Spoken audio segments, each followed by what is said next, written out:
Have you ever felt completely drained of energy, utterly lifeless because of a relationship? Of course you have. Not just you. I've been there too. And so have countless others. Those who once believed this love is worth it. That this chaos, this volatility, was simply the price one pays for something profound. And that, right there, is what makes it so dangerous. Because toxic relationships rarely arrive wearing fangs. They don't slap you on day one. They don't scream, "I will ruin you." They arrive with tenderness, with magnetic eyes, with promises that feel like fate, affection, commitment, a shared future. But then, slowly, quietly, almost invisibly, layer by layer, something shifts. What once felt like care becomes control. What once felt like intimacy becomes surveillance. What once felt like deep connection becomes emotional dependence. And you can't point to a single moment when it happened. You just feel indebted, like you owe them your silence. Like loving them means shrinking, like being in love requires becoming less. Maybe you've lived this, or maybe you know someone who's still in it. Someone who says, "He's just like this because he loves me so much." Or, "She's just insecure, she doesn't really mean to hurt me." And yet, behind the justifications, something inside begins to fade. You feel guilty for wanting space. You feel punished for saying no. You flinch at their silence more than their words. And worst of all, you start doubting your own clarity. Am I making this up? Am I the problem? That is the most subtle poison of all. Because toxic love doesn't always strike like lightning. It erodes like water, soft, slow, and silent. It distorts your inner compass. It makes survival feel like affection. And so today's reflection is not an accusation, not a diagnosis, not a judgment. It's an invitation. To look gently, honestly, at the stories we've called love, that may, in truth, be slowly starving our soul. There's a silence that isn't peaceful. It's the kind that builds in the middle of a conversation when your truth can't come out, when your feelings become too heavy to name, when you sit across from someone who says they love you, and yet every part of you is dimming under that love. You see, not all harm wears anger on its face. Sometimes harm smiles. Sometimes it says, "I'm just joking," when you flinch. Sometimes it says, "You're too sensitive," when you cry. And so you start to adapt.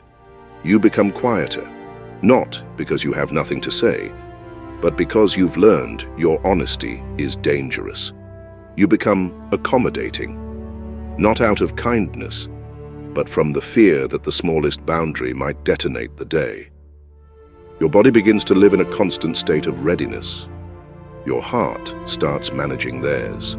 You wake up already exhausted before anything has even happened. Because your nervous system is doing the heavy lifting, anticipating tone shifts, bracing for disappointment, rehearsing conversations before they happen. This is not love. It's hypervigilance. And yet, it's so easy to miss, especially when the relationship isn't all bad. That's the most insidious part. There are still moments of warmth, laughter, inside jokes, tenderness when you cry. These moments keep you tethered. They're not fake, but they're not the whole story either. The truth is, even the most toxic relationships have their good days. That's what makes them so hard to leave. If it were all terrible, you'd walk away. But it's not. And so, the cycle continues. Disrespect followed by apology, neglect followed by affection, chaos followed by passion. And you find yourself clinging to the highs because the lows are too devastating to name. You tell yourself, it's not always like this. You tell yourself, maybe I'm just too emotional. You tell yourself, they're trying. They're better than they used to be. But your body tells a different story. You're tired, You're confused. You're not shining like you used to. Carl Jung once said, "Until you make the unconscious conscious, it will direct your life, and you will call it fate." So many of us are stuck in these patterns, not because we're weak, but because we were never taught how to name this kind of pain. We were taught to endure, to stay loyal, to prove our worth by how much we can tolerate.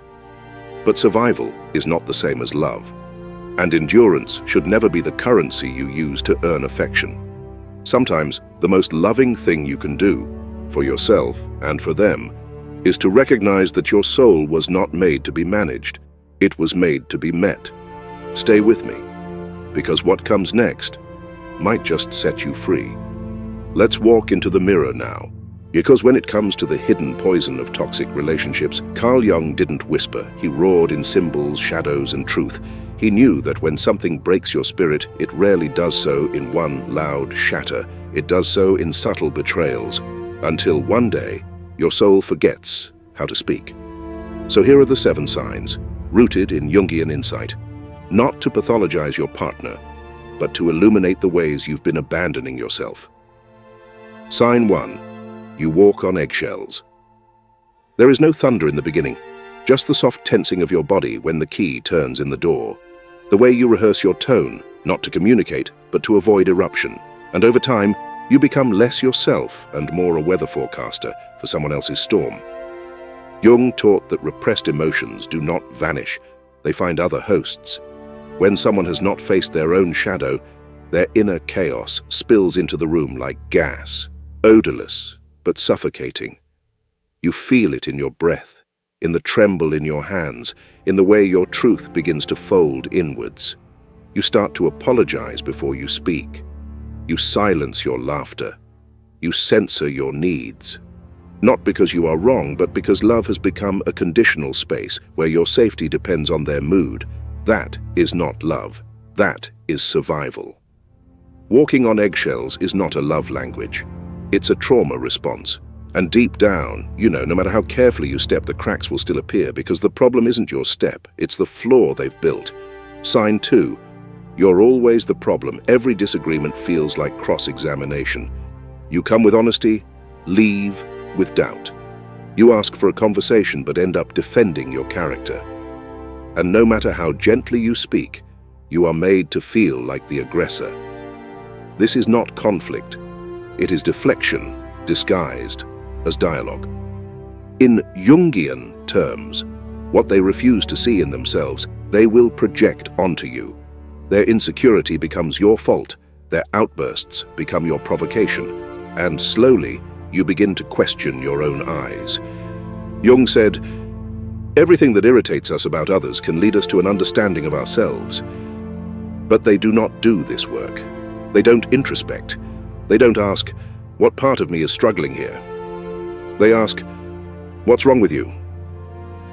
You stop bringing things up, not because the hurt disappears, but because you've learned that no truth is safe in their hands. And here's the quiet tragedy. When someone refuses to be accountable, they train you to carry the weight of every broken moment alone. Sign 3. You feel responsible for their emotions. They sigh, and you brace. They withdraw, and you chase. Their silence becomes your panic, their anger, your shame. Somehow, without knowing how, their emotions have become your full-time job. You weren't born with this burden. You were taught it. Perhaps in childhood, perhaps in the first apology you gave that wasn't yours to offer. But now, love feels like emotional labor, a constant act of rescue. Jung once wrote, "We cannot change anything until we accept it." And when someone refuses to own their wounds, they unconsciously ask you to bandage them endlessly, not with care, but with self-erasure. You start measuring your joy by how well it manages their sadness. You shrink your needs to make room for their chaos. And at night, you wonder why you're so tired. It's because love was never meant to be a performance.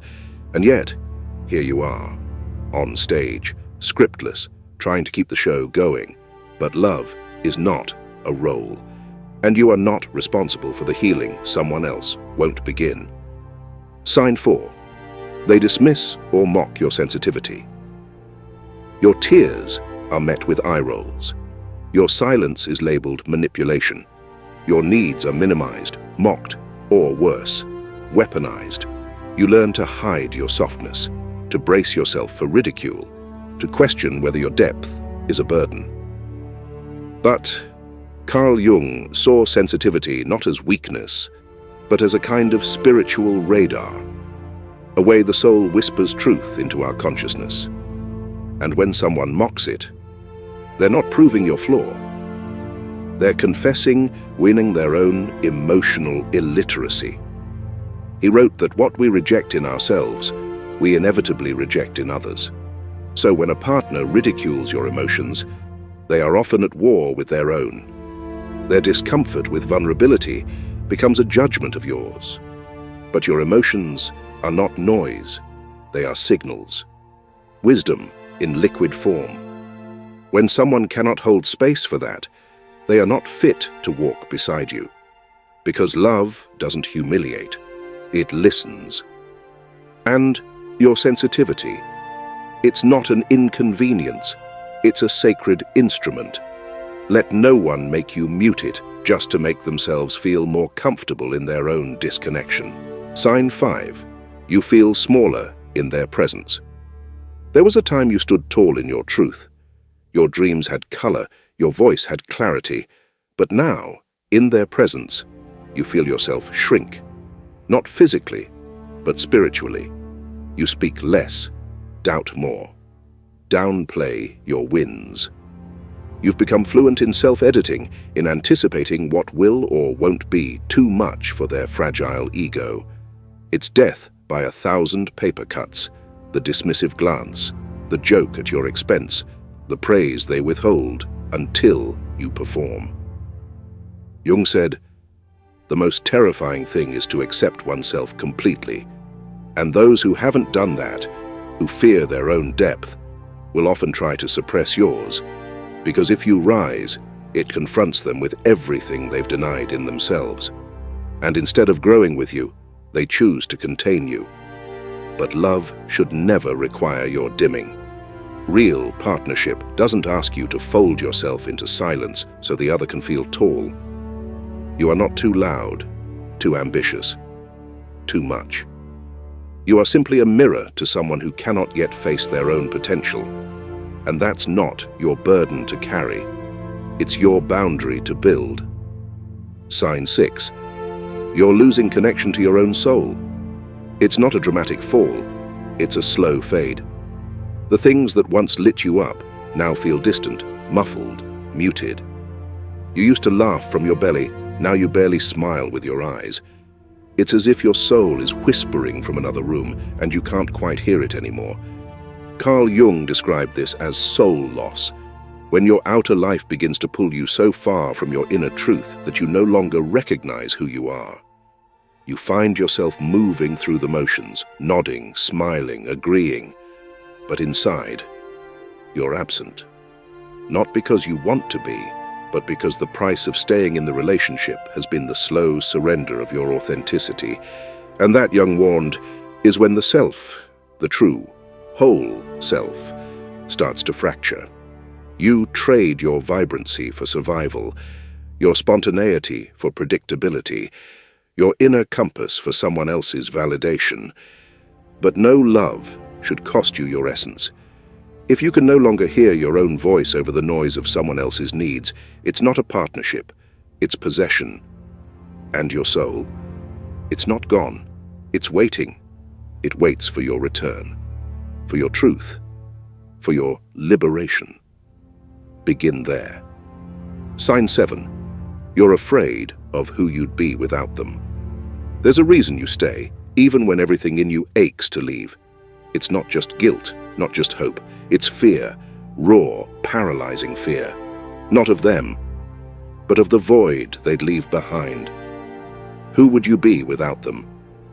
You've poured so much of yourself into managing their storms, their needs, their silence, their chaos, that you no longer remember your own weather, your own rhythm, your own name. Carl Jung spoke of individuation as the process of becoming who we truly are, distinct, whole, unentangled. But toxic relationships create fusion, not union. You stop existing as a you and begin surviving as an extension of them. And so, the thought of leaving feels like ego death, like stepping into a mirrorless room, because they were your reflection, the one you kept adjusting yourself to. But this fear is not proof that you need them. It's proof that you've forgotten yourself. And here lies the sacred truth. The person you could become outside that relationship, the self you abandoned, is not gone, just buried, dormant, waiting. You are not broken without them. You are simply unbound.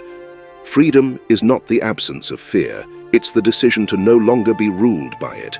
There comes a moment. It doesn't scream. It doesn't arrive with fanfare. It whispers, quietly.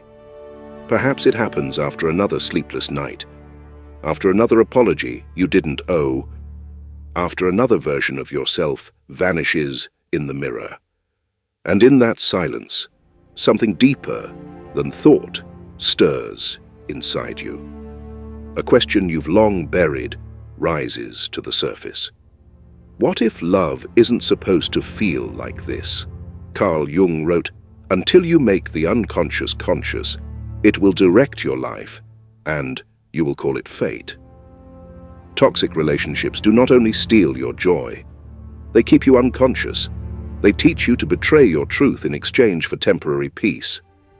But peace built on suppression is not peace. It is paralysis. The spiritual shift begins the moment you no longer seek to win their love, but to return to your own. You stop asking, "How do I fix this?" and start asking, "What part of me believes this is love?" You begin to remember your worth not as a reward for pleasing someone else, but as something native to your soul, something untouched by their moods, their wounds, their progeny. This is not rebellion. It's resurrection. You stop explaining your silence. You stop apologizing for your limits. You stop twisting yourself into emotional shapes that were never yours to hold. And as you withdraw your energy from them, something miraculous happens. It returns to you, not all at once, but in waves, in shimmers, in breath. The life force you gave away begins to trickle back. You start to hear your own voice again, faint, cracked, but real. You say no and don't tremble. You ask for space and don't suffocate from guilt. You take a walk alone and feel something ancient rise. Freedom. Jung believed that the soul does not heal through advice, but through encounter, with truth, with shadow, with self. And this is your encounter. You do not need them to collapse for you to rise. You do not need revenge, or approval, or understanding. You need only to come home, to the part of you that knew, long before your mind could admit it, that love should not require your extinction. The shift is not a lightning strike. It is a returning to your breath, to your boundaries, to your body, to your birthright. You are not just leaving a relationship, you are stepping out of a trance. The spell is breaking, the story is ending, and in the ashes of it, you are not ruined. You are reborn. There is no parade at the end of a toxic relationship, no gold medal for the years you survived it, no loud applause for the soul you quietly resurrected. There is only this, silence. And in that silence, space. And in that space, yourself. The storm is over, but you don't celebrate like a warrior who won. You breathe like a traveler who finally stopped walking in the wrong direction. Carl Jung once said, "The privilege of a lifetime is to become who you truly are." And sometimes, that privilege is earned by shedding every version of yourself that was shaped to fit someone else's emptiness. I know this not as a philosopher, but as a person. I've lived through it too. The shrinking, the gaslighting, the spiritual numbness. I've stood at the doorway of endings, too afraid to leave, too broken to stay. And I've also learned that healing doesn't look like justice. It looks like peace, not the peace of being understood, but the peace of no longer needing to be. When I finally walked away, no one clapped, but my body did, my soul did, my future did. Because here's the truth. Love is not meant to break you into pieces you can't put back together. It is meant to witness you, fully, gently, reverently, and any relationship that demands your disappearance is not love. It is shadow in disguise. You may walk away trembling, but you are walking. You are choosing you. That is the quiet revolution. That is the sacred exhale. So if you're standing on the edge of that decision, if your heart is still half wrapped in guilt, if you're wondering whether you're being too dramatic or too sensitive or too much, let this be your sign. You are not too much. You were simply in a place that asked you to be less. And now, you are done shrinking. You are done justifying. You are done surviving. You are ready to live. And that is not the end. That is the beginning.